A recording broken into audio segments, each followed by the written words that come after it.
పిల్లల అవసరాలు ఎవరు తీరుస్తారండి? కన్న తల్లిదండ్రులు.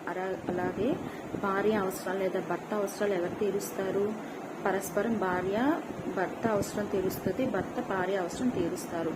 మరి నీకు తల్లిదండ్రులు లేకపోవచ్చు, లేదా నీకు భర్త లేదా భార్య లేకపోవచ్చు, కానీ దేవుడు ఏం చెప్తున్నాడంటే తల్లిదండ్రులు లేని వారికి విధవరాండ్రకు నేను న్యాయం తీరుస్తానని దేవుడు చెప్తున్నాడు.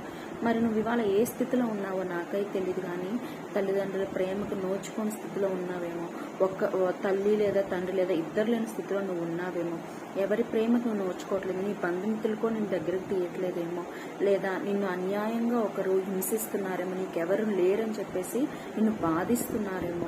ఎట్టి స్థితిలో నువ్వు ఉన్న దేవుడు ఇవాళ నీతో మాట్లాడుతున్నాడు. దేవుడు నీ పక్షాన ఉన్నాడు. ఆయన నీకు న్యాయం తీరుస్తాడు, ఆయన నీకు సహాయం చేస్తాడు, ఆయన ప్రేమను నువ్వు చూస్తావు. అట్లనే ఏ భర్త లేక నువ్వు ఉన్నావేమో, భార్య లేక నువ్వు ఉన్నావేమో, కానీ దేవుడు